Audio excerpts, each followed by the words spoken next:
So first of all, thank you for being here. I will have a major challenge right now because the lecture I have prepared and I have given in other countries is very long. So we have to put it in about 1 hour. So if you don't understand or if I go too fast, please just don't hesitate to raise your arm and ask me. Yeah? Vlastně Roberto má tu prezentaci hodně dlouhou a musel to zredukovat všecko, takže bude to všechno takové trošku z rychlíku, ale pokud byste měli nějaké dotazy, tak nebojte se zeptat. So, first of all, whom of you play flute or how many flutists do we have here? Yeah? And other people who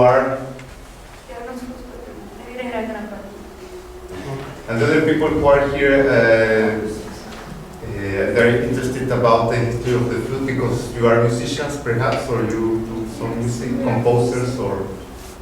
Yeah? Okay. Well, for those who are not musicians or not only flutists, my lecture starts speaking specifically about the instrument that is used in the Western music. Is when the flute history of the instrument that you are playing at this school starts. Takže on mluví vlastně, bude mluvit o historii jakoby ty západoevropské flétny, o té, na kterou hrajete vy, protože jinak je spoustu exotických ještě typů, asijské různé a tak dále. Takže tohle se bude týkat opravdu vývoje té flétny moderní, příčné, ale těch jejich předchůdců. Takže.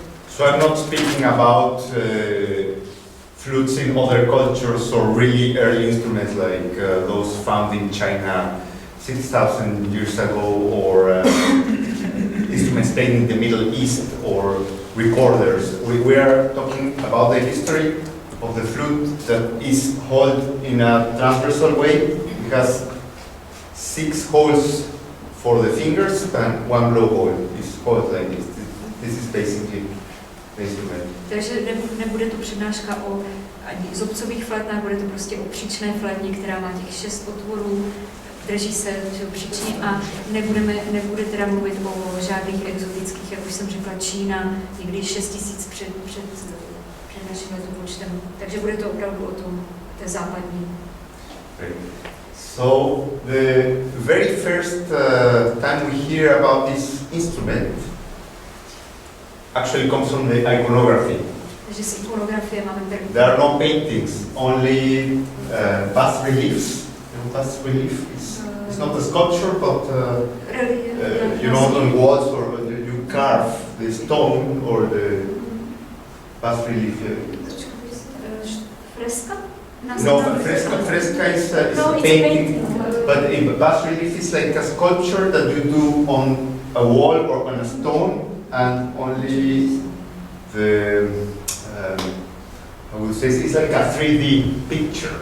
Yeah? Jasně, no, že jako 3D obrázek na stěně, ale jak to říkám, ale víte, co myslíme, jasně. And the first time we hear about the flute is at the end of the Roman Empire. It's about 10th century of our era. Že poprvé, co o příčné flétně vůbec from the Byzantinum Empire, which were the remains of the Roman Empire, and from about 5 centuries, we don't have any surviving instruments. It's only iconography, either sculptures, bas reliefs, some paintings, and writings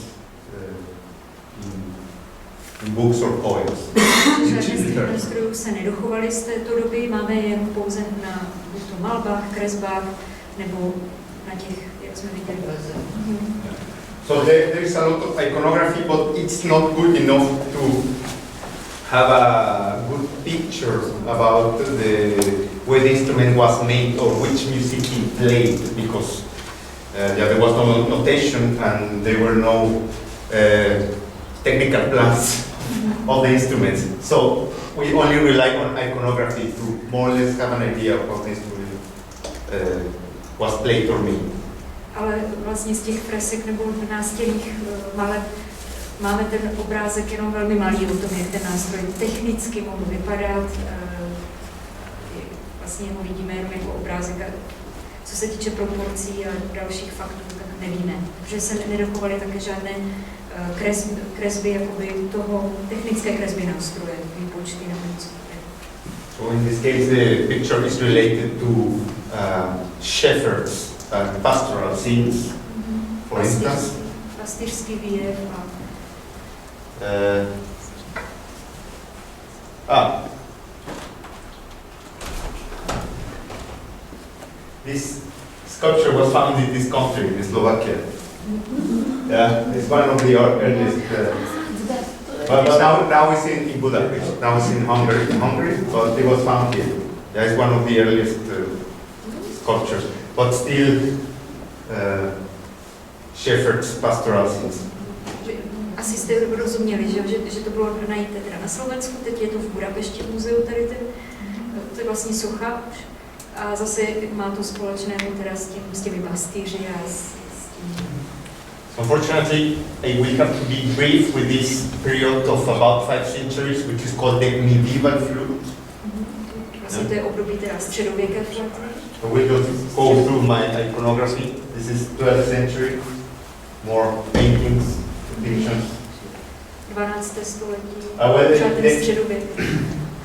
This is important because in the 12th century we hear about one of the first women composers, whose name was Hildegard von Bingen. The name is... Byla skladatelka, jedna z mála, jako ženská. Well, it's not there, but we have some relation of the flutes related to music. This is from Cantigas of Santa Maria of the Spanish king Alfonso X. Takže španělský král Alfons X. This is from the book. Yeah, this is from a beautiful medieval book in which you can find with some poems and not written music but poems, depictions of all the instruments that were used in his court, and they were these flutes. To je kniha vlastně poezie a různých textů a mluví vlastně o hudebnících nebo zobrazuje hudebníky na dvoře toho Alfonza X. ve Španělsku, takže to je 13. století. What we can deduce from all this iconography is that the flute was probably a cylindrical instrument. Takže co můžeme vidět z této ikonografie, alespoň to, že byla cylindrická ta flétna. So now I'm going to say something very important. For any woodwind you play, say oboe, bassoon, flute, clarinet. The most important part is the bore. Takže ta nejdůležitější část jakéhokoliv dechového dřevěného nástroje, ať je to klarinet, zubcová flétna, oboj, fagot, to nejdůležitější je vnitřek a ta hrana. Vlastně. Yeah. The bore makes for most of the sound and intonation. You might think that the position of the holes, of course, has an influence in the intonation, but the bore, this internal channel, is what tells you how the intonation will be, and it will define the sound, if the sound of the instrument is good or bad. For instance, in the case of the oboe, what you get as an instrument is a baroque oboe or modern oboe. I would say 95% of the sound is just the bore. Takže vlastně ta nejdůležitější součást nástroje, která dělá intonaci i zvuk, je ten vnitřní, prostě vnitřek, a ne ty otvory, kde jsou otvory na klapky. So this medieval flute had a cylindrical bore, yeah? So it's completely, well, almost rovný, vlastně, and for talking about the flute specifically, I would say that 80% of the sound is the bore. 80% zvuku flétny záleží na tom, jak je právě to vnitřní vrtání. So what you cannot see is like the soul. To, co vlastně nevidíme, je nejdůležitější. Yeah. So these medieval flutes resemble a little bit this instrument. This is a Renaissance instrument, but the main feature is that they were cylindrical and they looked wide, thick. Takže takhle nějak mohla vypadat středověká flétna, ale to je renesanční. A vlastně jejich hlavním takovým znakem bylo, že byly cylindrické a měly wide and thick, velmi tlustostěné.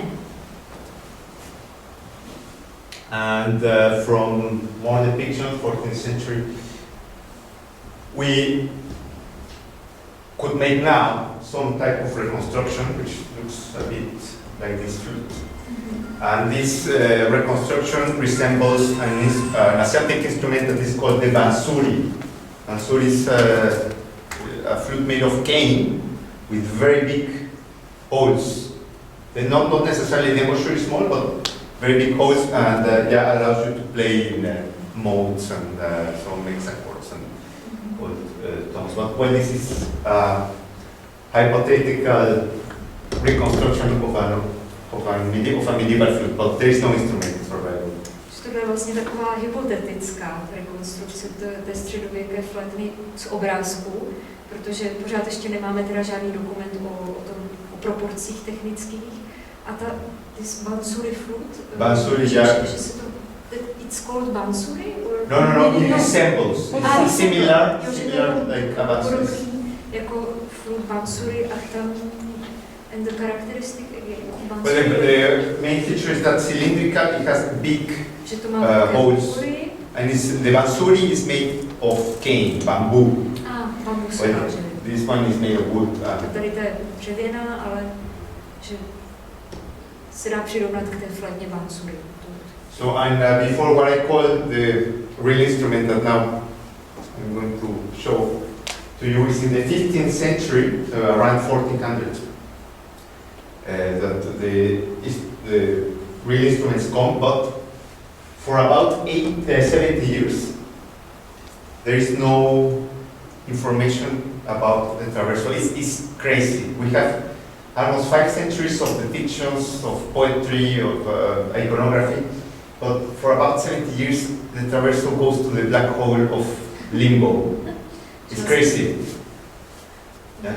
Takže v tom 15. století během 70 let nemáme vůbec žádný vlastně ofletně důkazy, nebo žádný, nic se nám nedochovalo a vůbec se o ní nikde nemluví, nezobrazuje. To je taková černá díra jako v té historii flétny. Protože ty předešlé století jsme měli aspoň teda ikonografii a obrázky. And then we hear about the flute in the hands of soldiers. It was an instrument that was played in the open air. A potom se objevuje vlastně flétna jako ve vojenském kontextu a hrála venku, vlastně outdoorovou. Okay, but now finally we arrive to the 16th century, the 1500s, and we hear for the very first time of the great. This instrument looks very simple, but it's actually very complicated to make. These flutes that I have here is a photo of original flutes that are kept in Italy, in Verona. Takže to je vlastně foto originálních fléten z 16. století, které má vlastní Veronské muzeum v Itálii, ve Veroně. Yeah, and here these are files from the military in Switzerland. Že to jsou ty, musím říkat, Schweiz.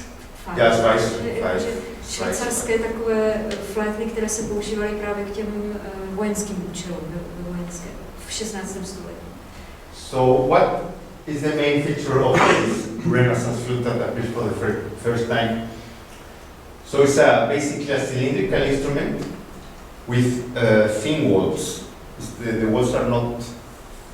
You can pass this instrument. So you can pass it.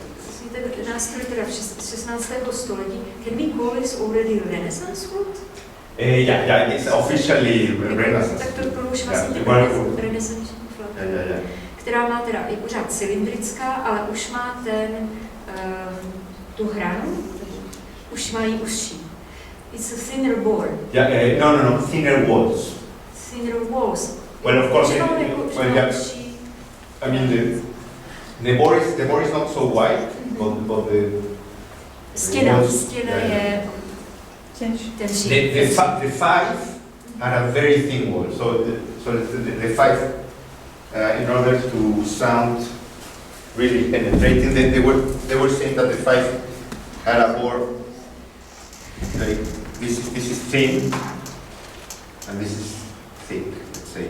And so the military instrument, we don't know exactly how it was made, but there's some there which are 1600 of size, but the five have thinner bore, and the instrument used for classical music or more serious repertoire had a thicker bore, but the walls were not so thick. Yeah. Takže tam, kde vidíte průměr toho vrtání širší, tak měla tenčí stěny, a tam zase, kde je užší, jakoby ten průměr, tak zase měla ty stěny tlustší. Vlastně the thinner bore is for the fives. Yeah. Takže for the military vojenské měla vlastně užší průměr, ale silnější stěny, a ta co vidíte nahoře, ta renesanční flétna, měla širší průměr, ale zase tenkosti nižší. And this instrument is very, very difficult to make, I'm telling you. It's made in one piece of wood, but imagine what type of technology you needed, or just imagine that you have the length of this instrument is about 65 centimeters. Imagine that you have to drill a wall of 65 centimeters, or a tree. What type of drill you need? Takže oni měří 65 cm, ty nahoře, a vlastně tím, že jsou z jednoho kusu dřeva, tak je velice těžké je udělat, protože to vrtání, taky v té době hlavně vlastně nepředstavujete si, že je dělali tím, že jenom vyvrtali, oni je vydlabávali ty flety, takže je velice těžká na to jí vlastně vytvořit, protože je dlouhá. Yeah, these instruments are starting to be made very nicely just now, in about, I would say, the last 20 years only. Makers have developed ways how to reconstruct these instruments, but even with our technology, to just starting the fact of drilling such a long hole in a piece of wood makes it break, or it doesn't go straight. And then when you want to turn the instrument on a lathe, everyone knows what is a lathe.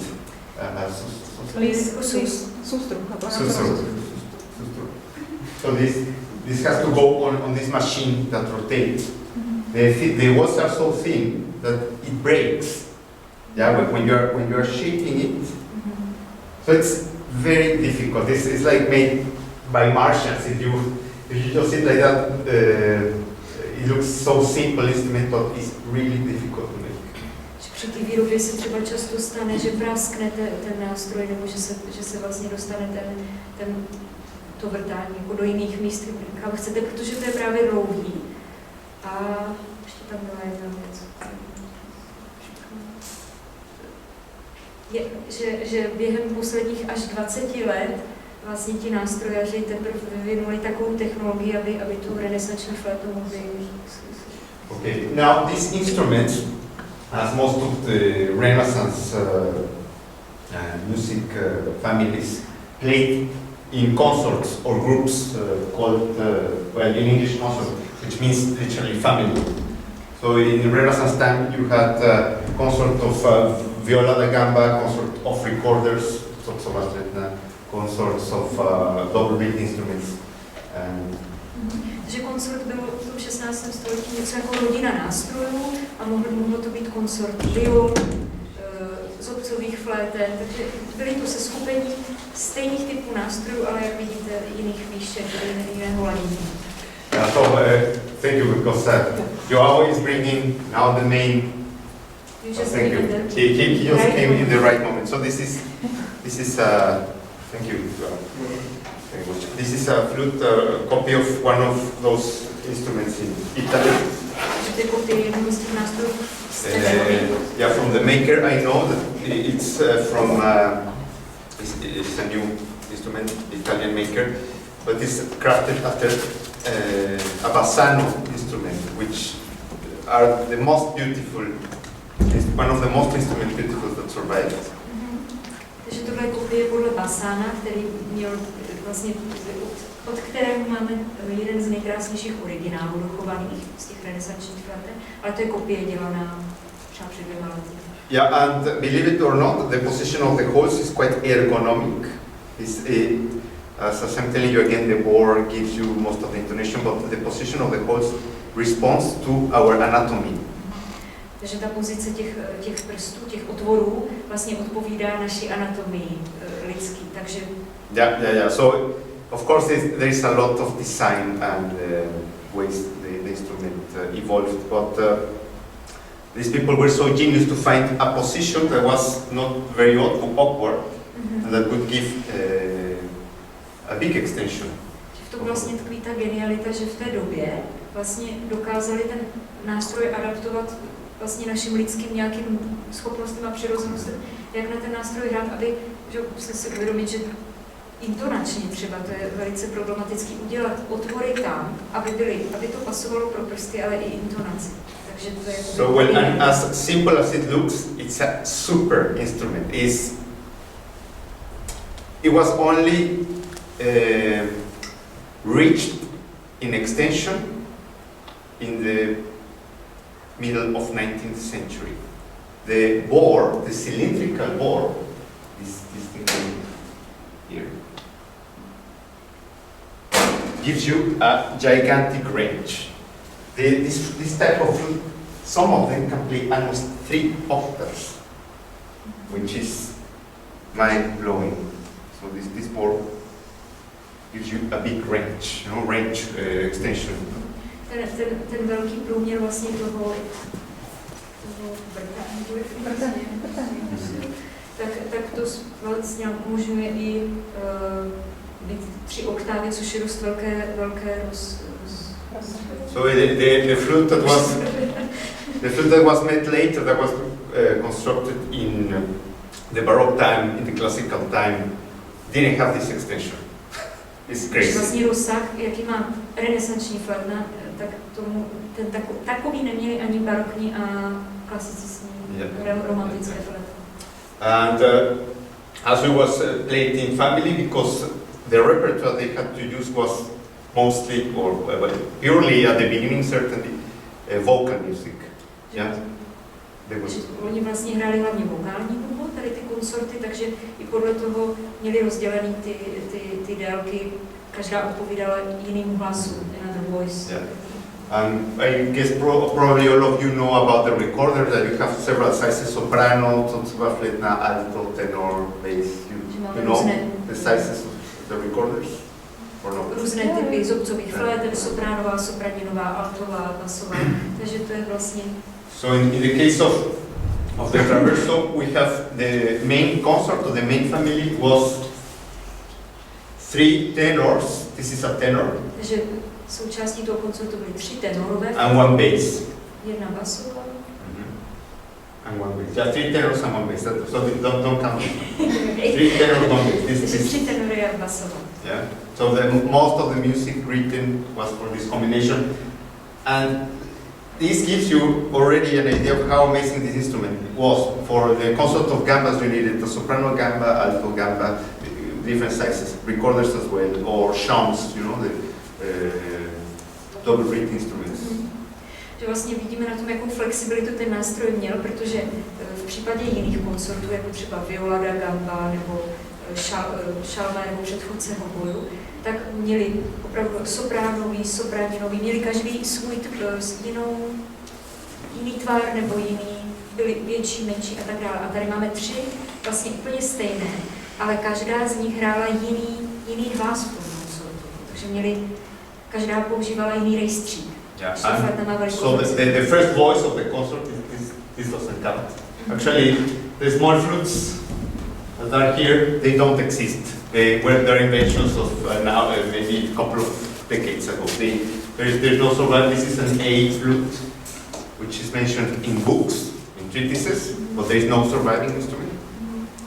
Takže se nám ty malé, ty nejmenší se nám nedochovaly jako nástroje fyzicky, jenom je známe z knih a traktátů. So and the first member of the consort or the guy or the flute who was playing the first voice could play really high. So the first voice stays super high in the register, middle, and unfortunately this traverso is not very powerful in the low register. That's why, yeah, it had to be perfectioned later. Takže vlastně to úplně první traverso, nebo takhle to druhé, jo, ne to malé, prostě to první z těch tenorů, tak hrálo vlastně co úplně nejvyšší melodii a bylo to jakýsi superius, se mu říkalo soprán. A zase ta třetí, nebo druhá od spoda, když bych řekla, tak ta byla vlastně, když se to, že ten stejný nástroj, ale hrála v tom spodním rejstříku. Ale ten spodní rejstřík nebyl tak silný. Tady těch flétek. So there are many depictions of this instrument. There are some Claudin. Actually, one of this one is in the Kunsthistorisches Museum of Vienna. Tady ten obraz je here, 1 hour traveling. So there are many reproductions of this. This is slavný obraz. And well, we have many writings, professional writings, treatises that mention this instrument. But I don't have time now to go through them, but just to have an idea of how many. To byly traktáty, které zmiňují vlastně tu renesanční flétnu, ze kterých se o ní dovídáme. And parallel to this consort or family of instruments, we also find this military fife. And this is an original case, an original fife that is in Basel, in Switzerland. Tady to je vlastně originální futrán na ty renesanční flétny, takže to má různý. A ta malá flétna, to je originál těch militaristických fléten, těch vojenských, a je v Bazilii, ve Švýcarsku. And both fifes and flutes were always played for most of the time in family. So you can see here that the soldier has a case where he fits the whole family of flutes. Oni vždycky hráli vlastně v těch konsortech, konsort nebo v té rodině fléten, takže on má zapasem vlastně. So here you put the bass and the tenors and the small. Všechny ty druhy fléten. Yeah, here also you can see that the girl has the girls have their case with. Tam je futrál. Yeah. Svíce typami fléten. And there are numerous descriptions of this family, but we don't have time to go through them. Sorry, can you see? More militia using the instrument, etc. Now, somewhere around the end of the 1500s, we start hearing of the possibility of playing in the instrument a bit more soloistic stuff, repertoire. Yeah. In the 15th century? The 1500s, yeah. 16th century. 16th century. Takže ke konci 16. století už začínáme slyšet o samostatném repertoáru první tady těch fléten. So before concert music family, then based on the vocal development on the voice, of course, the instruments start playing embellishments. Do té doby, do toho 16. století flétna opravdu hrála vokální hudbu se svými vlastními ornamenty v těch koncertech, v těch seskupeních. I don't have time to go through that, unfortunately. And here's this is very important. This is the famous treatise of Michael Sertorius, and here he depicts the main family of the traversos, which is the bass, the tenor, and this drawing of the flute A is one of the only references we have of the existence of this instrument that was made now, just a few decades ago. Takže tohle je zase deskripce toho koncertu od Michala Praetorea, Syntagma Musica, takový traktát o nástrojích a hudbě té doby. A vlastně ta nejmenší flétna úplně vlevo, tak to je právě ta flétna A, ta nejmenší, co jsme viděli, kterou bohužel máme dochovanou jenom takhle právě z obrazových materiálů.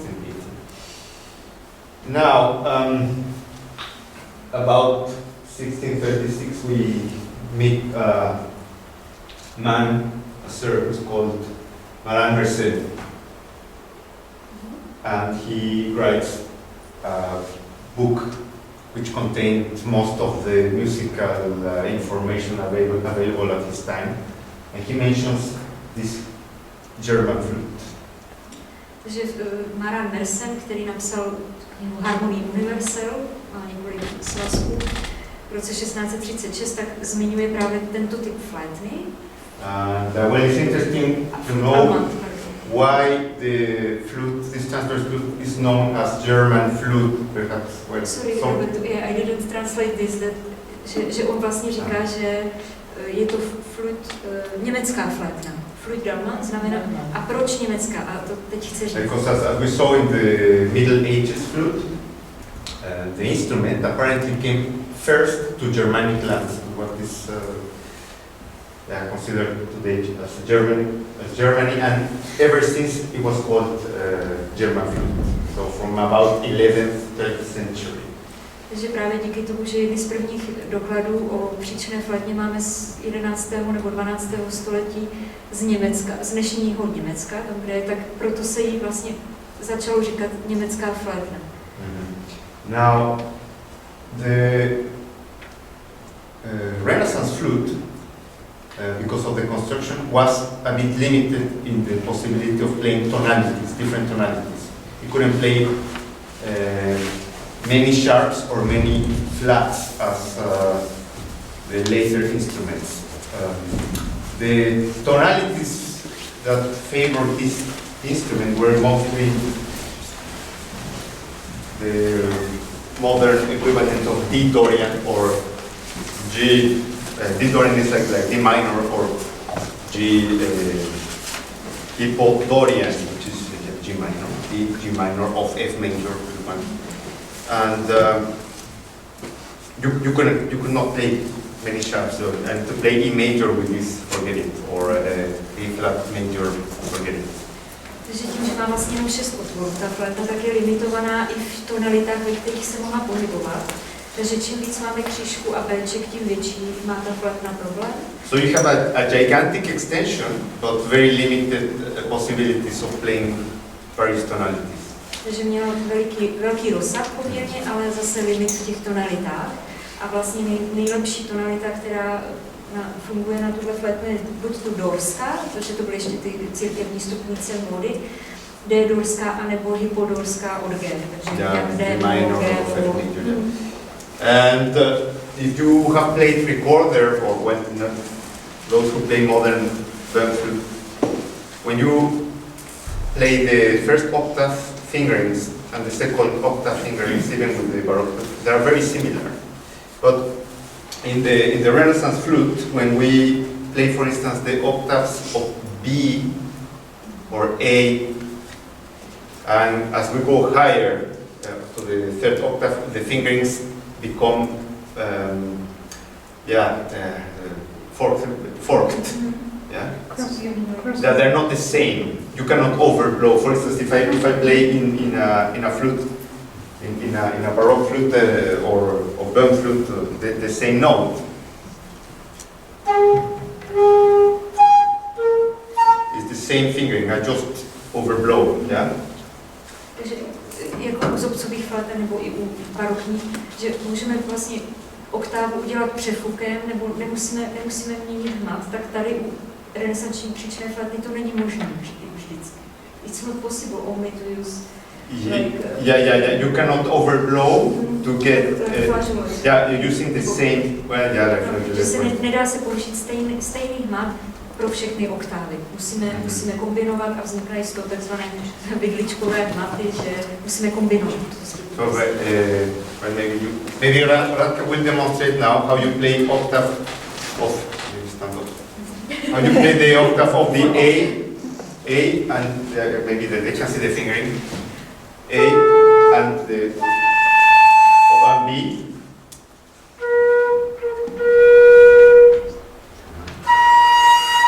Yeah, well, you have to use different fingering. Yeah, like that. For the high one? Maybe I'll just because the D you can't. No, you can do. Well, the D and the E is not so.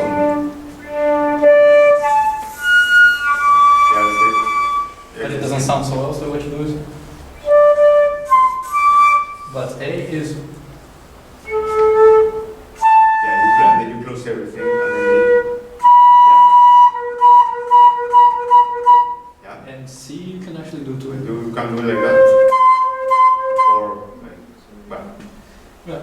So that's. Well, anyway, so this specific notes needed another fingering. As the higher you go in the register, the fingerings can become more complicated. So, Čím více jde výš v tom rozsahu, tak tím jsou komplikovanější ty hmaty.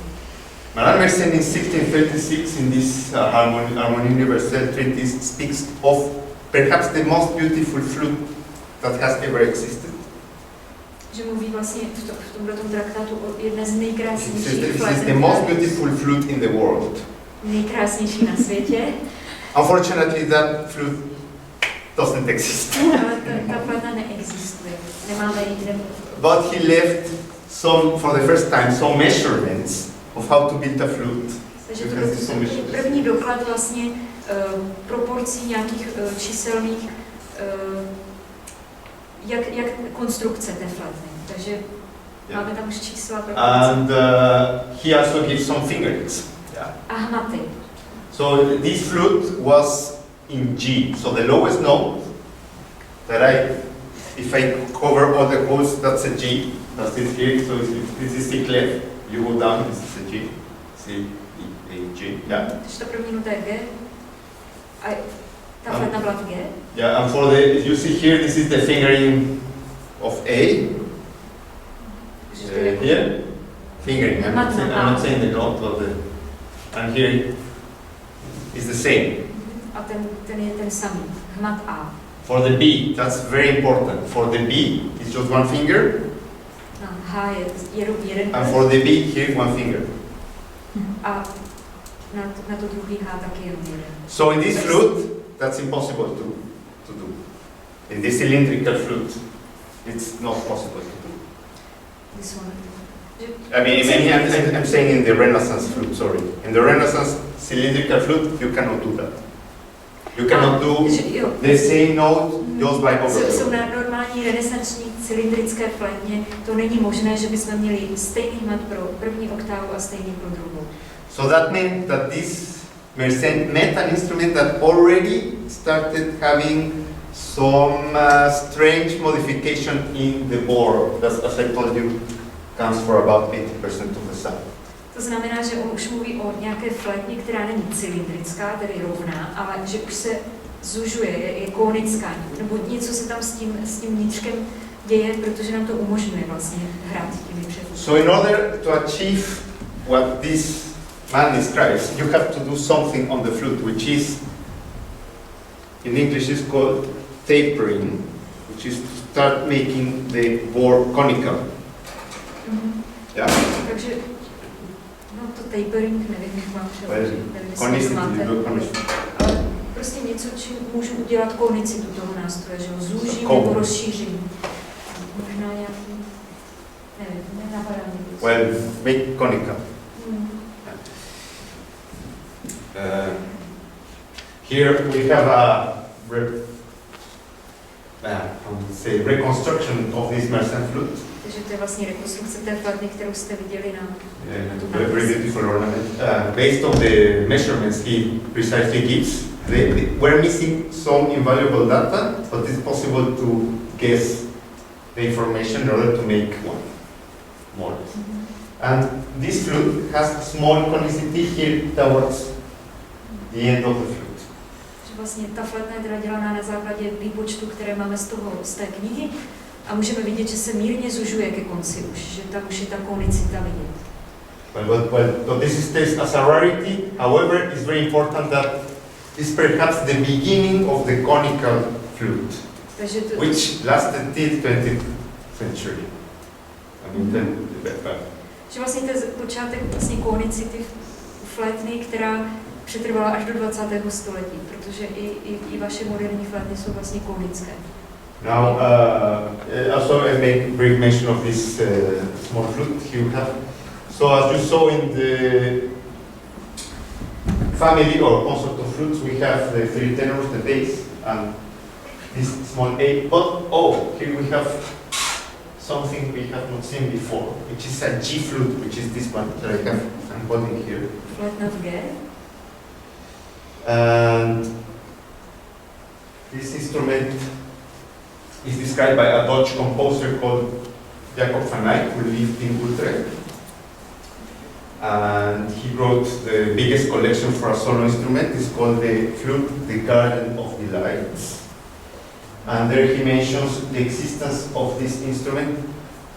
And just recently, the very first one appeared. There was no surviving instrument. Takže o této flétně v G se zmiňuje Jacob van Eyck, což byl Holanďan žijící v Utrechtu. V tom roce 1649 vlastně vydal knihu, která se jmenuje Zahrada světla. A o tu flétnu se zmiňuje, ale až teprve nedávno, a to nevím kdy, to neříkal, se objevil originál toho nástroje. But there is a lot of beautiful iconography. Just to give you an example, this girl is playing a G flute, but this guy is bass flute. Na obrázcích tady ten typ flétny. This is a G flute. Beautiful painting. And interesting that they hold it on the other side. Yeah, the flute you could hold either like this or like that. V té době to ještě nebylo unifikovaný. Některý drželi napravo, některý nalevo. Almost all woodwinds you could do. The recorder was called the flute with 9 holes because it had a hole here for the small finger, for the pinky, in this way, or if you hold it like that, or this way. And the oboes have double key. A key which looks like the tail of a fish, so you can press. So there was no a school of holding a woodwind. Could be either or. And that was well documented in the 18th century. I u zobcových a hobojů, vlastně, jestli je pravá ruka nahoře nebo dole, nebylo taky ještě unifikovaný a dokonce existuje u hobojů klapka, která má vlastně takový vypadá to jako ocas ryby, že má dvě ty klapky, jestli mi rozumíte, že buď to i může stlačit pravá ruka nebo levá. Yes, and this is, I cannot speak more about this flute, but just that you see a lot of iconographies, and all of those are G flutes. Yeah. Takže to jsou všechno tohle jsou G, flétny v tom G. A dokovalo se spoustu. Okay. And now finally we arrive to the 17th century. So somewhere in the 16th century, with Mersenne probably, they found out that if they would make the board conical, you can more or less have the same fingerings for the lower and higher octave. And also they started having a specific need that is a louder low register. The traverso, Renaissance traverso has a softer low register. Yeah. So, can you translate? No, demonstrate, translate. Can you see that? Takže tady to už je flétna vlastně 17. století, takový ten nástroj mezi barokním a renesančním, a ten už je klonický. A ta klonicita způsobovala jednak to, že byl silnější ten spodní rejstřík, který byl u renesančních cylindrických fléten velice slabý. A druhý aspekt byl vlastně ty hmaty, že nebyly tak komplikované, když jsem chtěla jít z jedné oktávy do druhé, mohla jsem použít ten samý hmat, nemusela jsem kombinovat. So we have basically two instruments. Well, this is a Baroque instrument, and this is the Renaissance. There are many of this type of flutes, lots of this type of flutes. Yeah. But we needed to find what is in between. How the flute came from this kind of simple board to this thing. Takže vlastně máme spoustu renesančních fléten dochovaných, ta druhá je barokní, Ale jaký instrument je mezi nima, ten, který vlastně, ten transitional, jakoby ten, který nám propojuje renesanční a barokní, tak... And just like the human evolution history, we are not sure where or who was the missing link. Fortunately for the flute history, we know from recent time where is the missing link between those two flutes. Že už od nedávna víme, kde je ten moment, který nám chyběl k tomu, aby jsme... Už se začíná být unavená, kde je ten... Že vlastně ta linie mezi renesančním a barokním nástrojem nám trošku chyběla, ten nástroj, který je mezi tím. A už to... So we have three flutes transitional. The first one is here close by, in the Kunsthistorisches Museum, is the Lycée flute. Takže zase ve Vídni je tady ta Lycée. So it's the first time we find a traverso that is not a bass. The bass was so big, had to be made in two parts. But it's the first time we have a tenor in two parts and slightly conical towards the end of the flute. Takže má dvě části, už ta flauta renesanční je jenom z jednoho kusu a konicky se zužuje směrem. So we find for the first time some ornamentation that is completely unusual in the Renaissance instruments. Takže tam máme i určité ornamenty, které u renesanční flautny nemáme. I mean, and this comes from Lyon, perhaps. And then we find in the Netherlands by a maker called Richard Radka a flute that resembles that of Lycée. If you look, they are very similar. You see, Radka, Lycée, Radka. Yeah. So probably this maker, Richard Radka, which is here, sorry, Richard Radka, had some Lycée flute at hand, but it's the first time we hear of a marvelous invention, which is the key.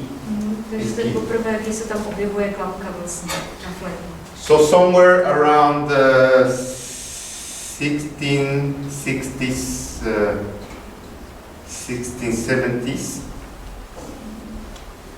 the key is kind of invented or discovered. Yeah, this key, which was not existing in the Renaissance flute. V těchto letech poprvé se tam teda objevuje klapka. Yeah, and well, this key was necessary to put because the Richard Radka flute already is more tapered, more conical than the Lycée instrument or the Mersenne flute. And also the key allowed you to play notes in the higher octaves with less complicated fingerings, with less fourth fingerings. Takže zase ta klapka nám umožňuje ty hmaty ve vyšších oktávách zjednodušit. Yeah, and also most importantly, the E flat in the Renaissance traverse. If I want to play the half step of the D, když chci hrát D a S,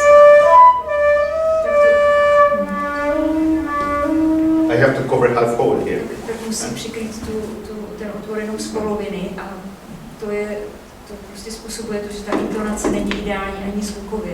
So with the key for the first time I can play the E flat. Yeah. Takže klapka umožní už. And in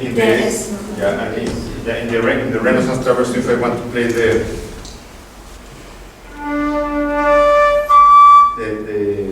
octaves, the third D, I do with the same fingering.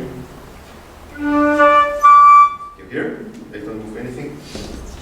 D3, když se udělá ta renesanční flatně, tak může udělat na ten D1, jenom přefouknout. With this flute I can do it with a completely different fingering. Ale na barokní. Which is much more easy when you have to do complicated stuff. Vlastně je zjednodušený ten hmat té barokní flatny pro náročnější pasáže. So this is important because this information you might not find in most of the books you have. So Je důležitá informace, že se o tom knihy nezmiňují. Now we have a marvelous instrument, which is called the flute de Assisi. All these three flutes, by the way, just to remind you, the Lisieux, Haka, and the Assisi are the missing link between the Renaissance flute and the Baroque one, yeah? Takže všechny tyhle tři typy fléten jsou přesně v tom rozmezí mezi renesanční a barokní flétem. And we are very fortunate that we found them and that they are there, that they still exist. So now we find completely different monster. So you see this flute well is already a bit conical, but here we have a mind-blowing Baroque ornamentation. Look at the key, just mind-blowing. Ta ornamentace třeba té klapky je barokní, nebo je už celkově ta dekorace toho nástroje už. Yeah, and it's made in three parts. A už mám tři části.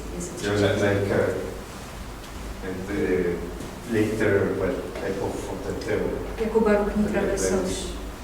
However, this flute is very different from these two that I have here. Takže tady ta flétna je ještě pořád hodně odlišná od té barokní. This one is quasi-cylindrical. Takže je kvázi cylindrická. But the way the board is constructed is genius, because you can play flats, sharps, all the keys that are possible on a Baroque instrument. Takže už. And it has a big extension. Takže už můžeme hrát mnohem víc křížků a béček než than on Haka flute? Yeah, than on Haka. Haka is quite limited. Haka is a limited. This is a limited instrument. This one is amazing. Může nám dovolit víc křížků a béček. And then if you read books of history about the flute, you might find that the Auteters in France invented the Baroque flute, but actually maybe it was born in Italy. As you know, the French music itself, that was the result of Lully, who was Giovanni Battista Lully, an immigrant Italian who went to live to France. So probably the French instrument, the Baroque flute, was born either in Italy or in the Netherlands even. Se vlastně dlouho věřilo, nebo pořád je ta tendence, že barokní flétna se zrodila ve Francii, že je francouzský nástroj. Ale tím, že se nedávno našli tyto nástroje, vlastně Assisi je z Itálie a... So first we go to cylindrical bore, Renaissance flute. You can hear a bit of the big extension if you remember the height. So from the low, listen, the low is with the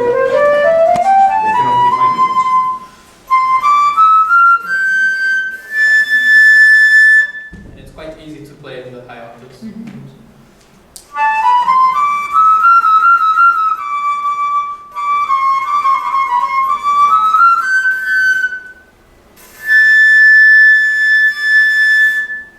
But the second octave is much easier though.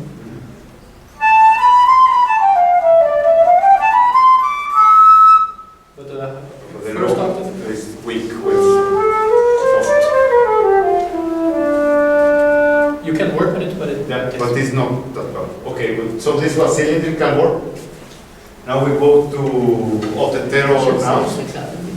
With the Otetero we have a slightly tapered board. So it's not very conical. I mean, it's conical, but not so much. Yeah? And the head is a little bit conical.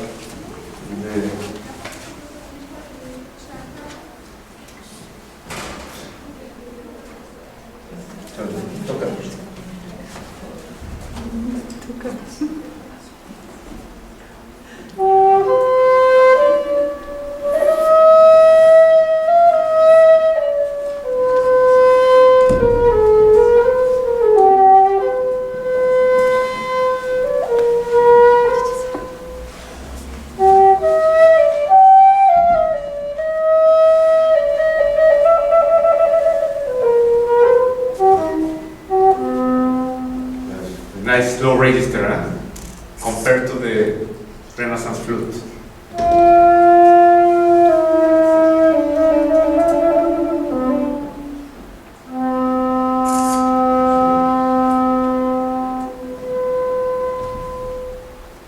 So it's a bit conical head, conical body, and the foot is cylindrical. Now we have the instrument of Blavet. Michel Blavet was famous player. He played the other way around. He played like this. I want to. The flute for playing music of the time of Louis XV, so one of the earliest type of music. Après je l'avais. For Blavet.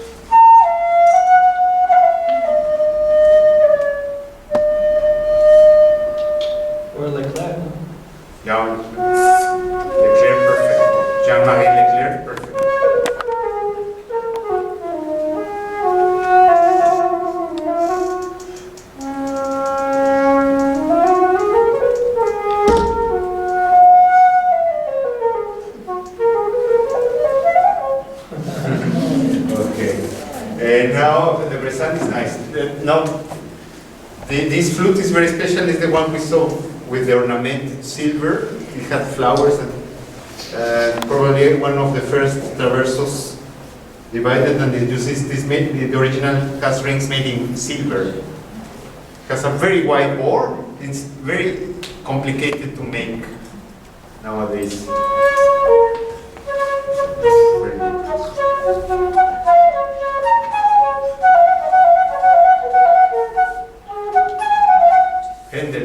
Handel, you can play. This was probably the instrument that Handel knew because Bressan worked in London. He moved from France, from Paris to London. And he changed his name from Pierre Alain Bressan to Paul Bressan. And then the Denner flute is from Nuremberg. The Denner was a dynasty of makers. When I was starting to play flute, I thought that Denner was some kind of Leonardo da Vinci because I couldn't believe that a single person could make so many instruments and so well. And then later I learned that there were many people making instruments, and this well has a wide bore and original pitches around 400, 392.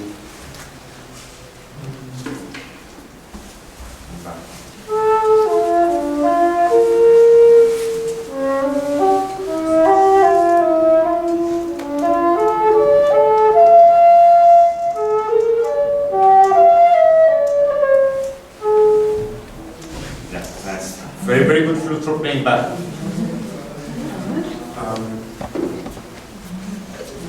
Now we have this early Grenzer, which is a fantastic flute for playing back songs. Carefully, we can read them. Much narrower bore here, very thin.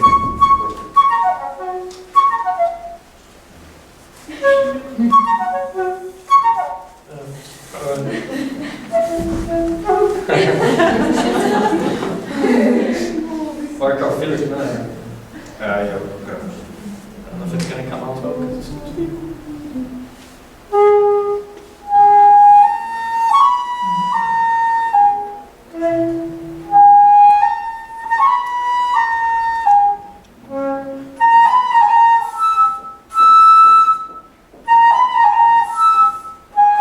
It's a tricky note. The high F in the third octave. Most of the traversos doesn't exist. That's why I said that it was cut here to get. If you don't cut it here, you don't get the F, that F on the traverso. To už A3 se dá zahrát líp než F.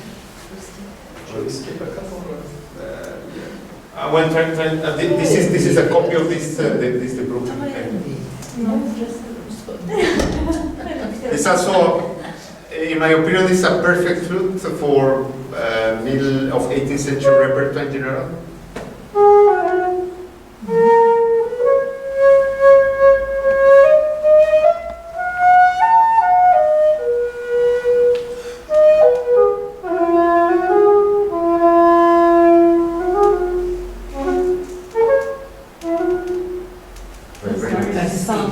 This is just, I just finished it the day before yesterday. That's why it's still healthy. Now,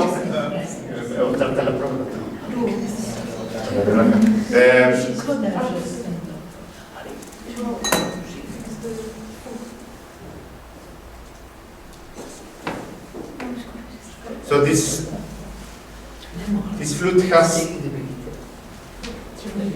this is supposedly a flute from the same man, Gottfried in Rothenburg, but they look quite different, and they're also quite different from the inside. This one had a conical head, the bore, I mean the bore is conical. This one has a cylindrical head, and this could be, could be a flute for end of 18th century, or well, from 1760s to 1790s. But it's very flexible instrument, versatile. You can play lots of this.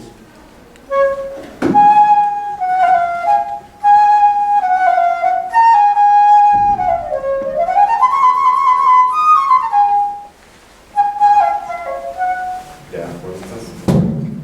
Oops. Well, and this flute, which now, well, people use it mostly for playing Mozart and this type of music, but this is an instrument from probably beginning of 19th century, end of 18th century. Very, very thin bore in the head. This bore. Very thin. And we may play some high notes. He will play the F natural here without problem. In the Oteter you cannot play that note. Low notes are not so. Yeah, but well. So it plays very nicely high.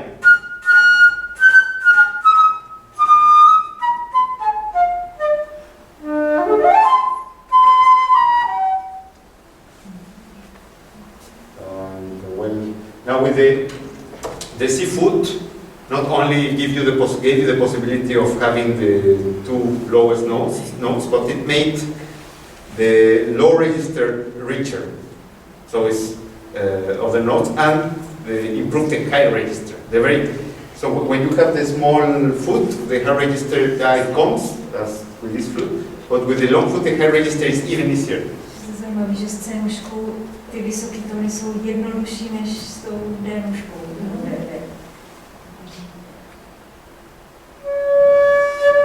Very thin.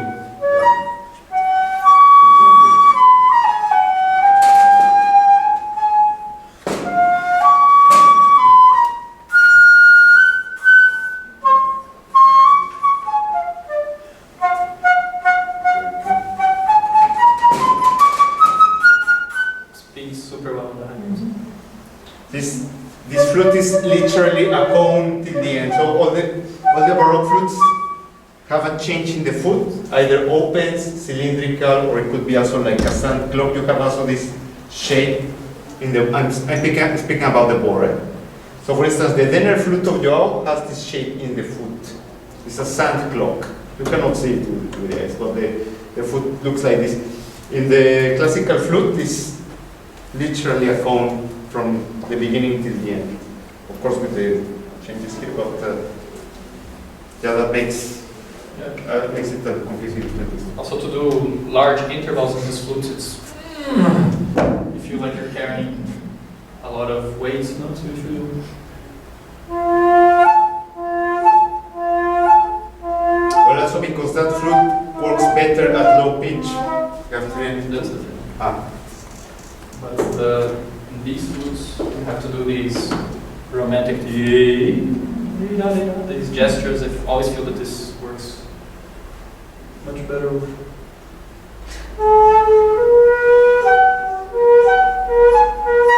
So to play all these that you find in Kulao and all these things, it's And even easier with the kick be a good food for the Polonaise, Grand Polonaise? Libel. Just Libel or cock. So, yeah. Well, you have to start your concert or? No, we can. Okay, I will try to go very quickly just to show you how I make my flute. So this is the original depiction of a workshop. Here you have the lathe, the sostro, how do you say lathe? Sustru.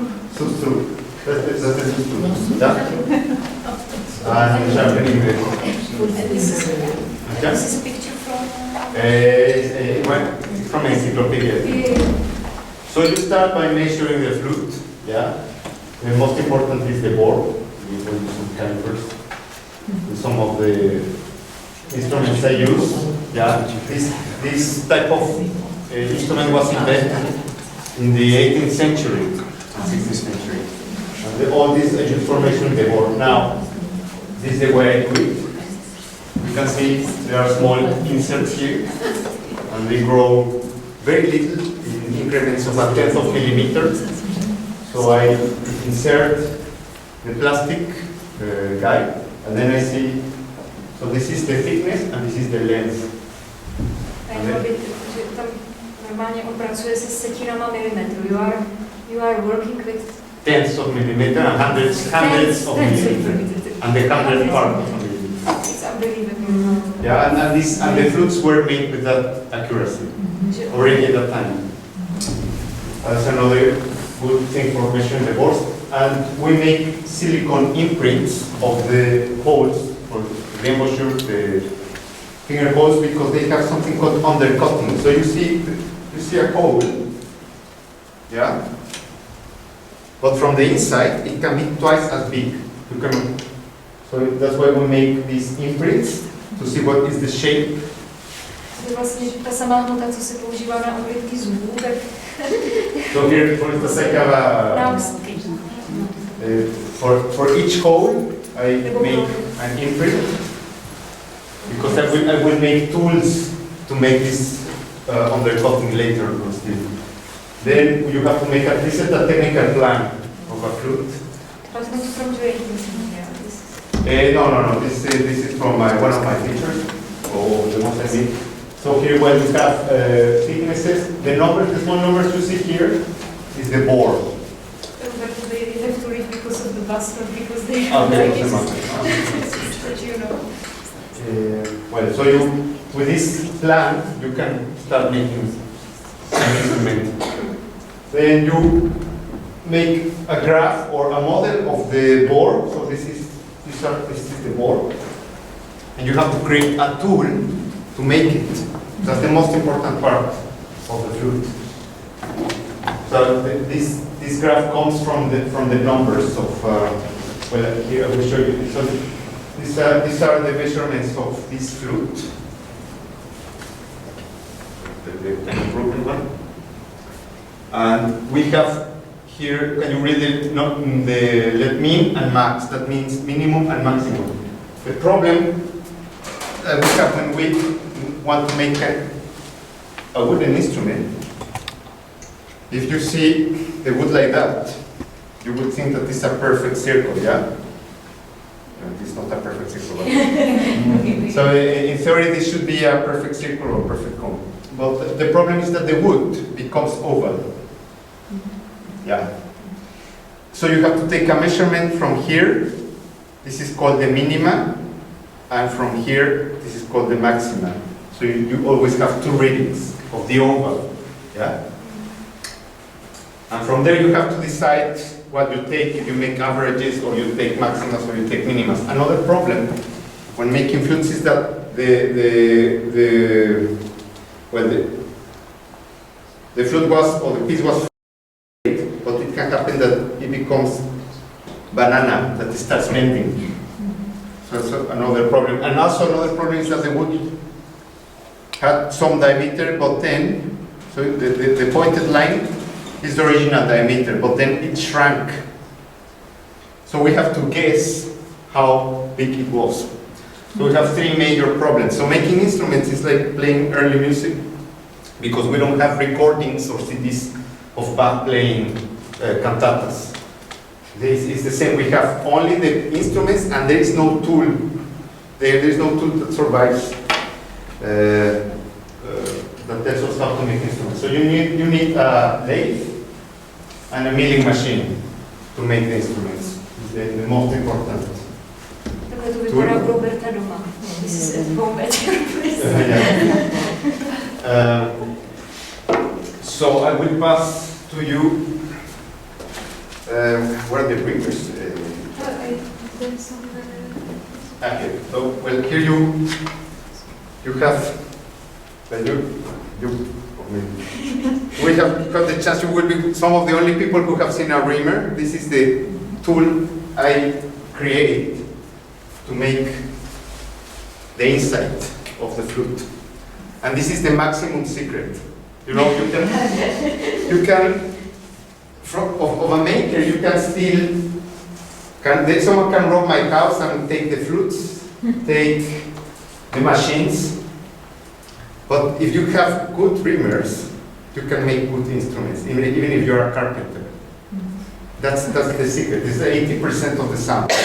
Even any of you, if you watch some couple of videos on YouTube on turning wood, I'm sure that in a couple of weeks you can learn how to make the outside. But the inside takes so much time, and therefore there are no reamers surviving because they were destroyed after the makers died. If someone would have this, maybe you can pass the reamer. If someone would take these reamers, they would steal a job that took, in many occasions, a whole generation of, or several generations of makers. Yeah. Can I ask one question? Is it like food made mechanically, or do you make it handmade as well? Well, the first part you have to create the tools, which is with machines. Okay. And it's made with machines. Most of it. What is made by hand is the embouchure and the undercutting of the holes when the quieren make customized by hand. But all the outside and the tools are made with machines. And in the 18th century they had several machines that looked like this one, just not operated with electricity, but they were, mechanically with food or with water or with someone else. Like when you were playing the organ, you had someone who was just giving the air to the organ, so same way. So now this is the way I make that tool that is called reamer. First I take a piece of steel, and then I make several steps. You can see these steps. Follow the plan I have. Then I have to clean up those steps here. This is my teacher. I learned with him, one of my teachers. And then you sand and make it smooth. Then you have to make it cut.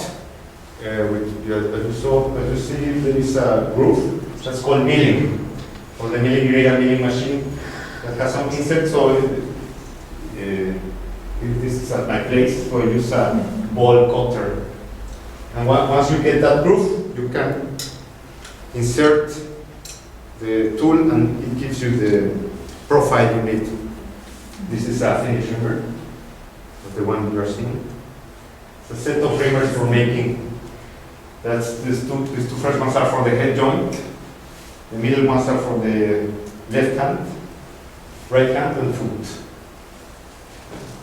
This is hours of job, and to get to the right one can take 1 year, because you have to make several experiments until you are happy with the sound.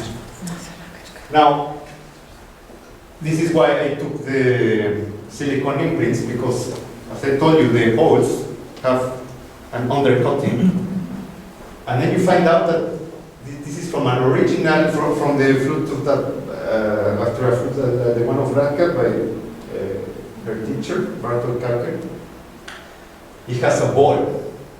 You see, below the hole, it's made with a ball undercutting. So for that whole purpose, they had to invent this type of things. We don't know how they look like, but it's certainly made by that. The earliest I have found myself is from this Rothenburg flute in Brussels from about 1730s, and they already used those milling bits.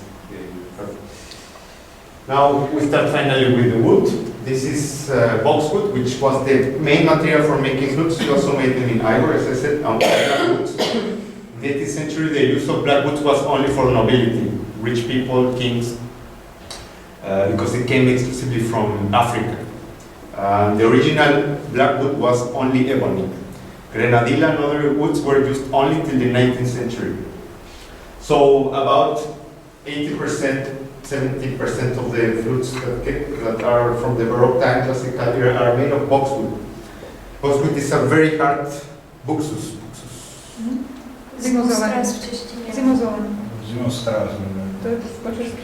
A je buxus víme, co je. So buxus is a tree that grows very slowly.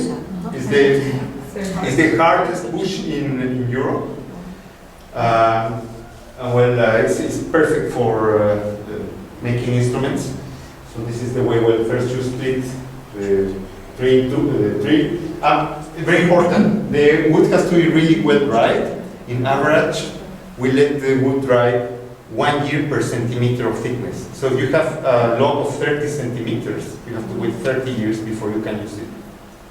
That's why it's very expensive nowadays, because to find a wood, you have to quarter it. So imagine this quarter will become a flute. And you need at least a log that is about 10 centimeters. And it has to be dried at least 10, 12 years, 15 years. So I have had some boxwood drying for 100 years, even fantastic. So well, first you quarter it, like that. Then you mark a center on the quarter.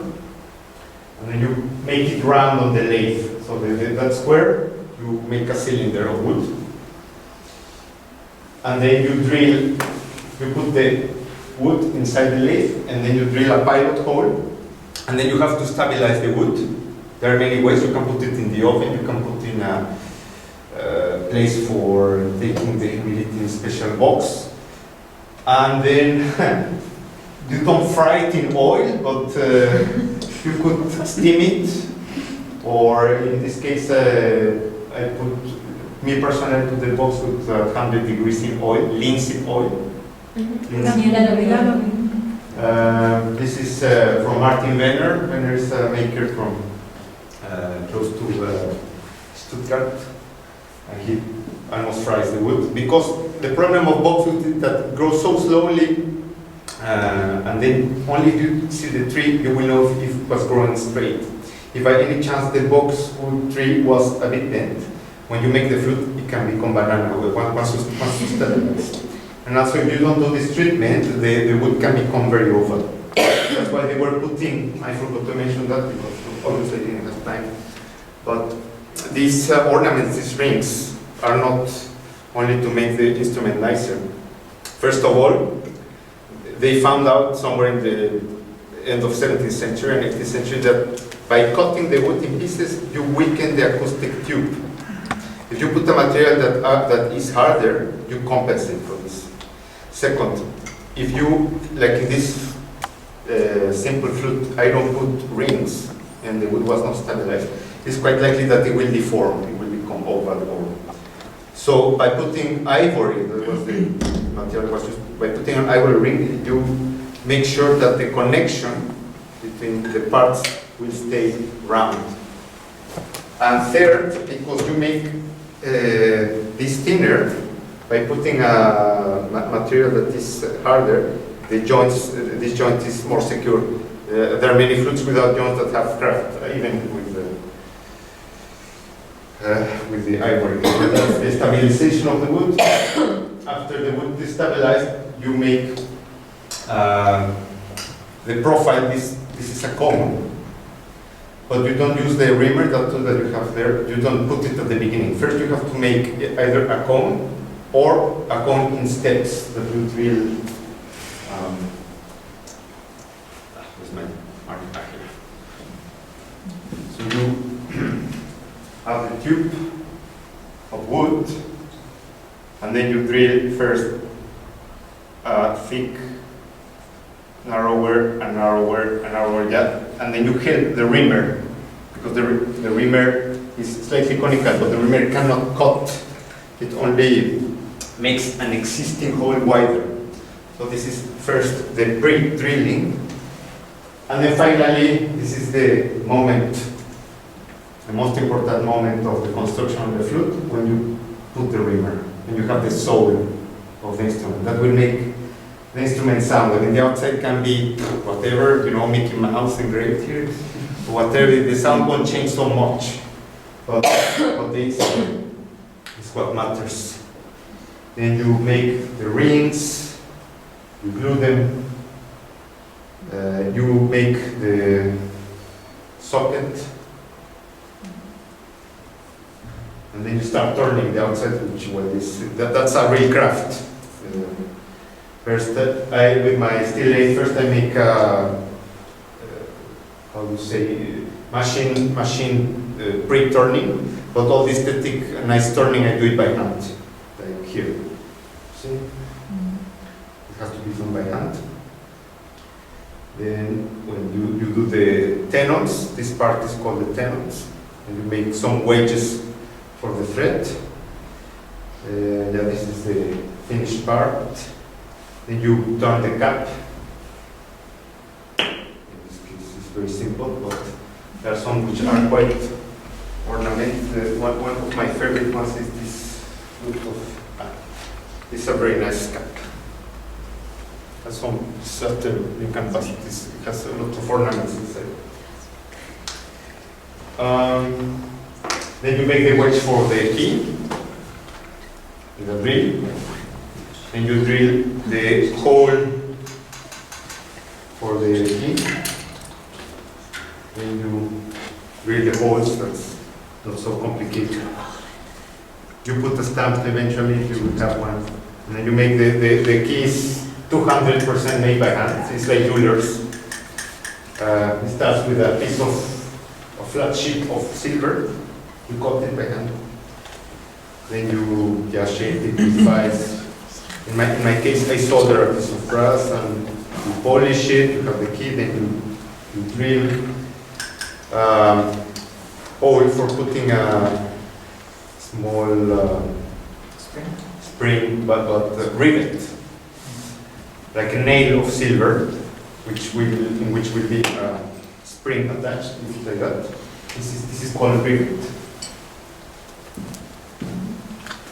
And then you put the thread,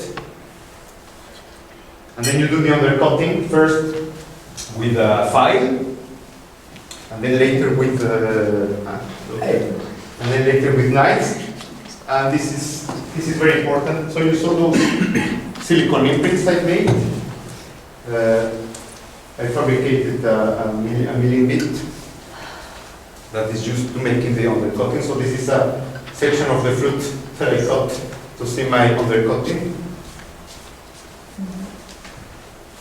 Then you do the embouchure is the trickiest part. That's the most difficult handwork of the flute. If I messed it up, I throw to the garbage 6 hours of job.